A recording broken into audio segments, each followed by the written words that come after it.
Now it's your turn. Muling asal ni Annika, ngayon ay nakasuot na muli ito ng lingerie, maayos na ang kanyang sarili. Okay, now, prepare your eyes sweetie, because you are going to watch an extraordinary show, that you have only seen in your whole life. Malamyos na saad ng lalaki, na may halong pagkakangisi sa mapupulang labi nito. Biglang lumakas ang kalabog ng dibdib ni Annika, nang magsimulang maghubad ng sweatpants si Elias. Nakasuot ito ng gray na boxer, kahit hindi pa ito nagtatanggal ng boxer, ay pansin na ang ano sa pagitan ng ano nito. Mura niya sa kanyang isipan. Parang hindi niya yata kaya panuurin si Elias, na mag-show sa harapan niya, kahit sabihing sa video call lang ito. Tuluyan ng hinubad ni Elias ang suot niyang boxer, kasama ang panloob nito. Parang nabilawkan bigla si Annika, kahit wala itong kinakain, nang makita ang galit na kasama ni Elias. Para itong isang ano na gustong manuklo kahit anong oras. Ilang bises na pakurap-kurap ng kanyang mata si Annika. Lagi niya ito nakikita, pero ngayon lang niya ito napagmasdan ng matagal. What the, ilang ano yan? Naibulalas ni Annika habang nakatitig doon. What? Takang tanong ni Elias, habang nakakunot ang noo nito. Ang ano pala niyan? Dahil dito kaya ang ganda at ang pogi ng anak natin. Nag-init ang buong mukha ni Annika dahil sa sinabi ni Elias. Minsan talaga ay hindi rin makontrol in Elias ang bibig nito. Walang hiya ka, kaya naman pala halos pakirangklem ko ay lagi akong binugbog pagkatapos, dahil dyan sa kaibigan mo. Sambit ni Annika. Malakas na tawa ang kumawala kay Elias. Naupo muli ang lalaki sa kama, at tumitig ang mapunggay na mga mata nito kay Annika. Are you ready for the show my sweetie pie? Nang aakit na wika ni Elias. Inumpisahan na nito ang gustong gawin, while its eyes were focused on his wife. Annika, gigil na asal ni Elias sa pangalan ng asawa. His jaw tightened. Kagat-kagat ang pang-ibabang labi nito, ang mapupungay at nag-aapoy na mga mata nito, ay nanatiling nakatitig kay Annika. Oh my gosh, he is so hot. Ani ni Annika sa sarili, akala niya ay malilang siya sa lalaki. Pero bakit nga ba siya mahihiya at malilang dito? Asawa niya ito, at natural naman siguro sa mag-asawa na ginagawa ito. I missed you sweetie, wika ni Elias nang maabot ang katapusan. Pawis na pawis ang lalaki, buong katawan nito ay basang-basa ng pawis, kahit may aircon sa loob ng kwarto niya ay hindi umubra. Iba talaga ang init na hatid ni Annika para sa kanya. I missed you too Elias. Isang oras nag-usap ang dalawa, walang ginawa ang mga ito kundi magkulitan, at magkwentuhan ng mga kung ano-ano. Sweetie, you need to sleep now. I know maaga ka pa magigising mamaya. Sambit ni Elias. Lumungkot ang ekspresyon ng mukha ni Annika. Alam niyang pagod sa biyahe si Elias, at kailangan din nito magpahinga. Ayaw niya pa sana magpaalam sa asawa, pero kailangan niya din matulog, dahil maaga pa talaga siya gigising mamaya. It's already 2 a.m. in the morning, ilang oras na lang ang itutulog niya. Fine, magpahinga ka na rin dyan. Malungkot na sabi ni Annika. I love you. I love you, more than in my life. Sagot ni Elias. Nagpaalam na ang dalawa sa isa't isa, pinatay ni Annika ang lampshade, matapos ipatong ang laptop sa bedside table. Nahiga na siya sa kama, at kusang pumikit ang kanyang mga mata. Kahit papaano ay magaan ang kanyang kalooban, dahil nakausap niya si Elias ngayong gabi. Naging masaya ang gabi niya ngayon, kahit malayo sa kanya si Elias. Napasaya nila ang isa't isa, kahit sa video call lang. Aaminin niya nag-enjoy siya ng sobra. Nakaharap si Annika sa screen ng laptop, nang bumukas ang pinto ng kanyang opisina. Pumasok mula roon ang babaeng sekretarya. Bitbit nito ang isang panpan ng pulang rosas. Magandang tanghali po Ma'am Annika. Bati ng sekretarya habang papalapit ito sa kanya. Magandang tanghali rin, balik bati ni Annika.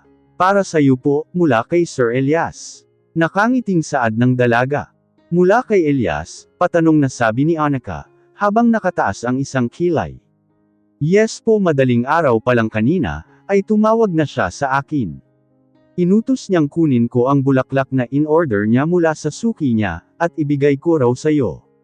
Thank you, pasalamat niya rito, at tinanggap ang bulaklak. Lumabas naman ang sekretarya, habang si Annika ay pinagmamasdan ng pulang rosas. Hindi niya mapigil ang hindi mapangiti, lalo na kung naalala niya ang pangyayari kagabi. Hiyang-hiya rin siya sa kanyang sarili, dahil sa kalokohang pinaggagawa niya kagabi, ngayong lang yata siya tinablan ng hiya sa katawan, nang maalala ang kaganapan kagabi. Hindi niya lubos maisip na magagawa niya iyon sa kanyang sarili, at nakita pa iyon ni Elias. Para kang iwan na nakangiti riyan. Napabaling ang tingin ni Annika sa pinto, nakatayo roon si Gray habang nakangisi. Sumanggot ang mukha ng babae, dahil sa mapang-asar ng ngisi ni Gray. Ano naman sayo? Ganoon talaga kapag in love, kadalasan nga nababaliw pa ang iba. Wika ni Annika at inirapan ang lalaki. Oo nga pala, tumawag ang may sapak mong asawa. Pinababantayan kanya sa akin, at ako rin daw ang maghatid sundo sayo sa bahay nyo. Biruin mo, kumuha siya ng mga bodyguards, tapos ang ending ako ang magbabaante sayo, pambihirang asawa mo yun, may sapak talaga. Anong silbi ng mga hin-hire niyang tauhan? Sana pala ako na lang ang nag-apply na bodyguard mo, may sahod pa. Naiiling na saad ni Gray. So ibig sabihin pinagkakatiwala ako sayo ni Elias, himala, dahil nakiusap siya sayo para bantayan ako. Ani ni Annika. Umismid ang labi ni Gray, at naupo sa silyang kaharap ng desk ni Annika. Anong nakiusap, sinusungitan pa ako ng makong, siya na yung taong nakikisuyo na lang masungit pa. Alam mo kung hindi ko lang inirespeto ang pagkakaibigan nating dalawa, papatulan ko talaga yang asawa mo. Wika ni Gray. Hayaan mo na nga, mabait naman yun si Elias. Anang ni Annika, tiningnan niya ang mga kuhang larawan ng photographer kay Kaki at Ranasha. Nakatuon ang mga mata ni Annika sa laptop, nang tumunog ang cellphone niya. Binalingan niya ito, bahagyang kumunat ang noo ng babae. Dahil hindi naka-registered sa cellphone niya ang numerong tumatawag, unknown number ito. Sino naman kaya ito? Tanong niya sa kanyang isipan. Dinampot niya ang cellphone, at sinagot ang tawag, tahimik lang siya, hindi siya nagsasalita. Annika, hawak ko ngayon ang panganay na anak mo. Kung gusto mo pa siyang makita, magkita tayo ngayon, doon sa nasunog niyong mansion. Ipapaalala ko lang sa'yo, hindi ka maaring magsama ng kahit sinong kaibigan, lalong-lalo na ng pulis. Kung gusto mo pang makitang buhay ang mahal mong anak. Tumambol ng malakas ang dibdib ni Annika. Agad siyang napahawak sa bandang dibdib niya. Nanginginig ang isang kamay niya. Is there a problem? Pang-uusisa ni Gray sa kaibigang babae. Nagdadalawang isip si Annika, kung sasabihin niya ba kay Gray o hindi. Iniisip niya kasi baka mapahamak ang kanyang anak. Wala, may bigla ang problema lang sa bahay, I need to go. Casual na asal ni Annika, at tumayo mula sa pagkakaupo sa swivel chair. Let's go, ihahatid na kita.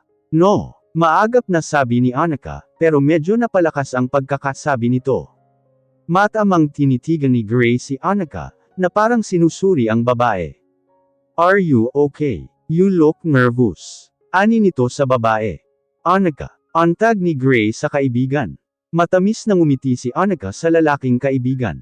Don't worry Gray, walang problema, kailangan ko lang talaga umuwi, dahil nagka-problema sa rooftop na pinare-renovate namin. Yun na lang ang alibay ni Annika, para mapanatag ang loob ni Gray, halata kasing nag-aalala ito. Are you sure, you're okay? Paniniguro ni Gray. Yap. Sige, sa labas na lang kita ng lobby ihahatid. Ani ni Gray. Nagtaksi na lang si Annika, hindi niya na kasi matawagan si Edward, umuwi kasi ito sa mansion pagkatapos siyang ihatid nito kanina. Hindi rin niya gustong may kasama siyang bodyguard, mas gusto niya pang doon sa mansion nila ang mga ito magbantay, dahil naroon ang kanyang mga anak. Dito na lang po manong, saad ni Annika, nang makarating sila sa labas ng lumang gate ng mansion nila. Nang makaalis na ang taxi, ay saka pumasok si Annika sa loob ng gate. Habang naglalakad si Annika, ay napahinto ito, napaisip siya kung papaano nakuha ng taong tumawag sa kanya si Leo. Kung ganoong nasa mansion ang kanyang anak, marami ang mga bodyguards doon. Maya-maya pa ay tumunog ang cellphone ni Annika, dali-dali niya naman itong kinuha sa loob ng kanyang bag. Si Mia ang tumatawag, agad niya itong sinagot. Mia, bungad agad niya sa kabilang linya. Ma'am Eka, nawawala po si Leo. Nang lambot ang tuhod ni Annika sa nalaman. May posibilidad na kasama ng lalaking tumawag sa kanya si Leo. Ilang oras nang nawawala si Leo. At bakit ngayon nyo lang sa akin pinaalam, bakit ngayon lang kayo tumawag? Halos maiyak si Annika habang nagsasalita. Mga 2 oras na po Ma'am Eka, hinanap rin namin siya sa buong mansion pero wala siya. Umiiyak na sabi ni Mia. Yung mga bodyguards hindi ba nila napansin na lumabas si Leo? Hindi mapigilan magtaas ng boses si Annika. Anong silbi ng mga bodyguards, kung hindi nabantayan ng mabuti ang kanyang mga anak? Yung mga bodyguards po, paglabas namin lahat sila ay wala ng mga malay. Yung mga trabahador po rito at si Ma'am Lyra ay wala na po, si Kuya Edward po nawawala rin. What? Pa? Hindi na natuloy ni Annika ang kanyang sasabihin, nang may tumamang matigas na bagay sa kanyang batok. Nawala ng malay si Annika, agad naman siyang sinalo ng isang lalaki. Mama, boses ni Leo ang nagpagising kay Annika. Unti-unting minulat ni Annika ang mga mata niya. Napahawak din siya sa kanyang batok, medyo masakit ito. Dahan-dahan na upo si Annika. Leo anak ko, mahinang sambit ni Annika, at mahigpit na niyakap si Leo. Nasaan tayo? Tanong niya at inikat ang paningin sa buong paligid. Hindi ko po alam mama, si Tito Edward po, binugbog po siya. Tumatangis na sumbong ng batang lalaki. Hindi pamilyar ang silid kay Annika, akala niya ay nasa lumang mansion pa sila. Mukhang inilipat sila sa ibang lugar. Hinanap ng kanyang mata si Edward, nakita niya itong nakatali sa isang silyang kahoy. Wala itong malay, puno ng pasa ang mukha nito. Awang-awa siya sa lalaki. Mukhang pinahirapan ito ng husto. Tumayo siya mula sa pagkakasalampak sa sahig, at naglakad silang dalawa ni Leo patungo sa silya, kung saan nakatali si Edward. Edward, mahinang tawag ni Annika sa lalaki, at sabay kalabit rito. Pero hindi man lang ito nagising. Malaki ang pangangatawan ni Edward, hindi malabong ng laban ito, kaya siguro nabugbog at pinahirapan ng husto. Mga ilang minuto ang lumipas, may mga yabag na narinig si Annika, mula sa labas ng pinto. Nag-uusap ang mga ito, kung hindi siya nagkakamali, ay may isang boses ng babae siyang narinig. Ano tatapusin mo ang mag-ina? Wala sa usapan natin ito boss. Galit ang boses ng babae, nag-click ang serador ng pinto, at pumasok roon ang 2 tao. Sa likuran ng mga ito ay may 10 kalalakihan. Agad napabuling ang mata ni Annika sa pinto, nanlaki ang mata niya, nang makita ang mukha ng babae. Lyra, asal niya at tumingin sa lalaking kasama nito. Para siyang natuod sa nakita, si Boss Kwangko ang lalaking may dahilan, kung bakit siya na-aksidente noon at nagka-amnesia. Kung hindi ipinakita ni Gray ang larawan nito noon sa kanya, ay hindi niya ito makikilala. Ngumisi ang lalaki nang mapatitig kay Annika. Long time no see, Annika. Did you miss me? Saad nito at naglakad papalapit sa kanya. Ginapang ng takot at kaba si Annika, hindi para sa kanyang sarili, kundi para kay Leo. Baka sakta ng lalaki ang kanyang anak. Mahigpit na yamakap si Leo kay Annika, habang ang mata ng batang lalaki ay masamang nakatitig kay Voss. Don't try to touch my mom or else. Matapang na sabi ni Leo kay Voss. Ngumisi ang lalaki dahil sa paraan ng pananalita ni Leo. Kakaiba din talaga ang katapangan mong bata ka. Manang-mana ka sa ama mo, masyadong mayabang. Wika ni Voss. Ikaw babae, halika dito. Hiniklit ni Voss ang braso ni Annika. Napaigik ang babae, dahil sa higpit ng pagkakahawak ni Voss sa braso ni Annika. Huwag mo sabing hahawakan ang mama ko. Sigaw ni Leo at malakas na kinagat sa braso si Voss. Napahiyaw ang lalaki, at masamang tingin ang pinukul niya kay Leo. Duro niya sa bata, at malakas na sinampal ang pisngi ni Leo. Leo, sigaw ni Annika at dinaluhan ang anak na lalaki. Pumutok ang gilid ng labi ni Leo, kaya dumudugo ito. Walang hiya ka, huwag mong sasaktan ang anak ko. Bulyo ni Annika. Huwag mo akong sinisigawan. Sigaw ni Voss, mabilis pa sa hangin damapo ang palad ni Voss sa mukha ni Annika. Dahil sa lakas ng sampal ni Voss kay Annika, ay napalupagi ito sa sahig. Sapaw niya ang pisnging tumitig kay Leo, at mabilis itong niyakap. Enough Voss. Saway ni Lyra sa lalaki. Huwag mo akong pangangialaman sa gusto kong gawin, kung ayaw mong matulad sa kanya.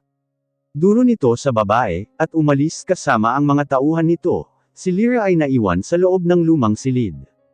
I'm sorry Annika, hindi ko alam na ganito ang gagawin niya sa inyo. Sana mapatawad mo ako, naiipit lang ako sa sitwasyon. Bigkas nito at lumabas na rin ng kwarto. I'm sorry mama, nangako ako kay daddy na poprotektahan kita. Pero hindi ko po nagawa, I'm sorry mama. Hikbi ni Leo habang hinahaplos ang gilid ng labi ni Annika. Okay lang anak, wag mo akong intindihin.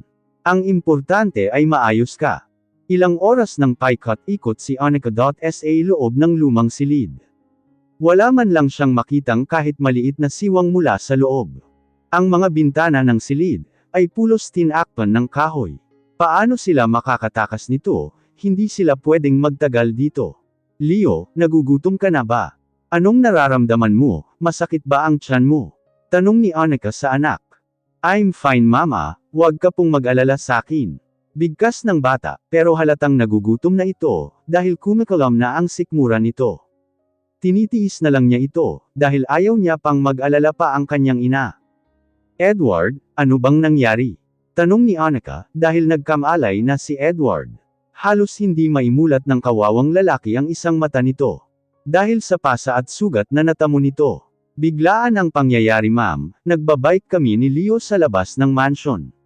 Nang mapansin kong may tumigil na isang itim na van sa tapat ng mansion, dali-dali ako nagpunta doon. Pero nagulat ako, dahil lahat ng sakay roon ay mga armado.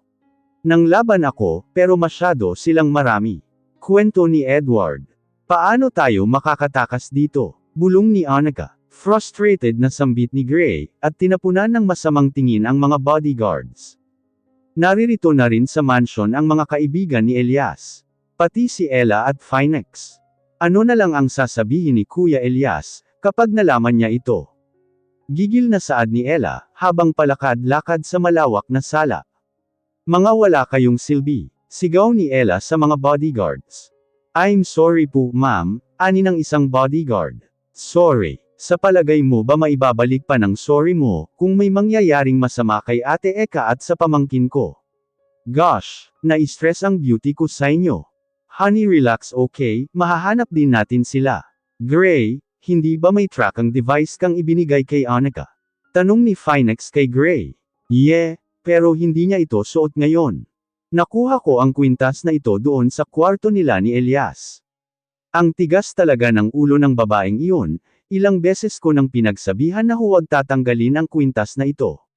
Kailangan natin silang mahanap, as soon as possible, bago umuwi si Elias. Anas ni Styles. What? Hindi ba natin ipapaalam kay Elias ang nangyari? Asawa at anak niya ang nawawala ngayon, may karapatan siyang malaman ito. Bulyo ni Gray. Tumaas ang kilay ni Styles, at tumingin kay Gray. Hoy abo sinisigawan mo ba ako? Inis na sambit ni Styles sa lalaki. Hindi, nagpapaliwanag lang, ito naman napaka-seryoso masyado. Malumanay na sabi ni Gray. Pero seryoso, hindi nyo ba ito ipapaalam kay Elias? Anang ni Gray at naupo sa single couch. Alam nyo guys mas maiging malaman ito ni Elias, mas mabuting alam niya para walang sisihan sa huli. Litanya ni Luke. Yeah, they are right Styles, ako na ang tatawag kay Elias. Tura ni Cole at kinuha ang cellphone, na nakasuksok sa bulsa ng maong pants niya. Nagtipa ito ng numero sa cellphone niya, pero maya-maya at tumigil din ito. What? Si Styles ang nagsalita. Nakalimutan ko wala pala akong load, hindi ko rin pala alam ang numero niya. Natatawang asal ni Cole at nagkamot ng batok. Umasim ang mukha ni Styles, at binato ng maliit na unan sa mukha si Cole. Presentado, wika ni Styles. Ang yayaman niyo pero wala naman kayong mga load. Wika ni Gray at nagtipa sa cellphone niya. Ako na lang ang tatawag, nakakahiya naman sa inyo. Sambit ni Gray at lumabas ng pinto.